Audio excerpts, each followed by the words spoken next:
Can you turn this down? Really good. Thanks, Brother T, for the interview. We just want to ask you a few questions regarding hip hop. First off, in your own words, how would you define hip hop?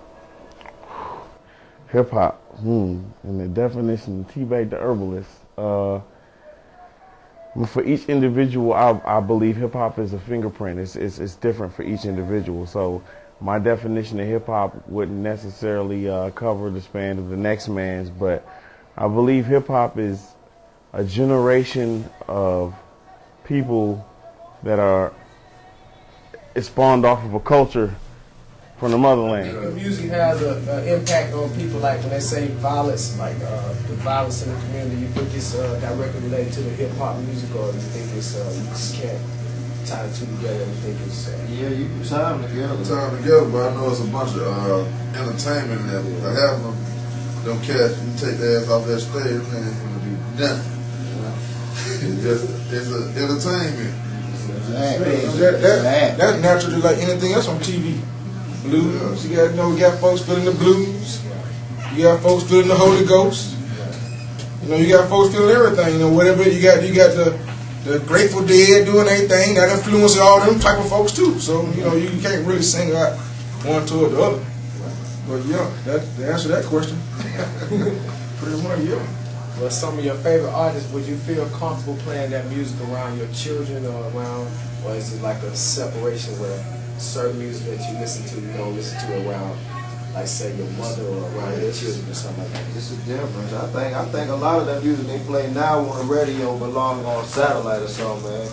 Because it's not just the message, man. I mean, it's not just the word they use, it's the message they talking about. Right. You know what I'm saying? You got your kids in the car and you ride, pick them up from school. You know what I'm saying? Even they may not say the cuss word, but right. Look what they talking about, bend over, busting open, you know what I'm saying? Right. It's the message, you know. Present day hip hop, do you feel it's the beat that is more captivating to listeners, or is it the lyrics you feel that the listeners are more drawn to?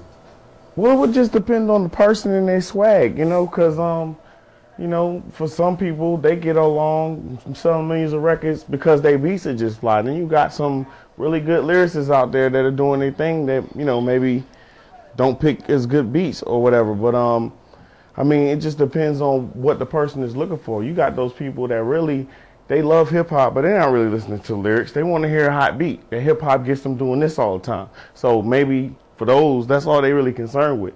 And what the topic of conversation is might not necessarily be as important to them. Then you got those who, like myself, if you're not saying something that means something, I don't want to hear it.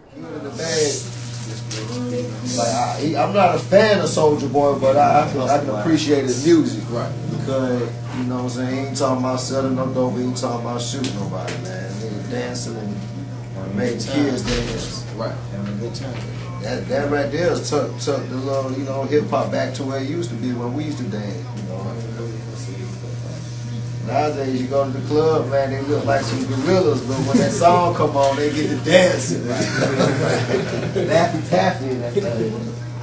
So that leads me to that next question. Is it, you think it's the beat more so that people get captivated by, or is it like the lyrics, like are people more concerned about the lyrics? The lyrics, you close your eyes and listen to the lyrics, it's like you watching TV with some of these rappers. What they talking about and what they doing, then when you turn the TV on and you see all their cars and things, man, it just make you want to get the same thing.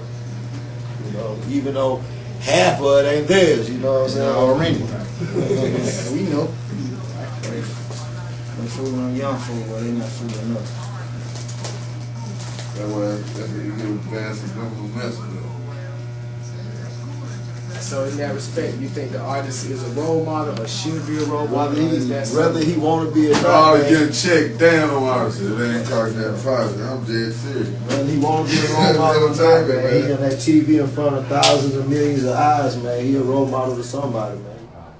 So as from a producing standpoint, when you think of creating, when the creative process starts, do you think of the beat being something that's directly tied into the success of a song, or do you think the lyrics more so is directly tied into the success of a song? Whether success is record sales or something that people want to hear out of that person? Like I said, once again, that's one of those yin-yang-ish things, you know, because I mean, you got people who really, really respect lyrics, and you got those that really respect music.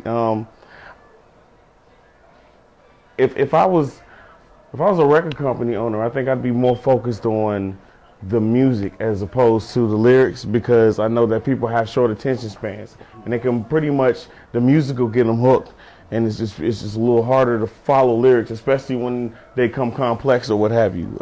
So I guess as far as record sales, you would say, you know, the beat or what have you, you know. But then again, like I said, it just depends on the person's swag. You got people, I mean, from all over the United States, all over the world, that drop hip-hop albums now, and it's somebody from every hood that can relate to every MC, no matter how garbage we may think they are or how good we may think they are. So, you know, I think it has a lot to do with heart as well. If your heart is really in what you do, you know, like we as MCs, we get offended when people rap about certain stuff in their music, but I always look at it like this, man.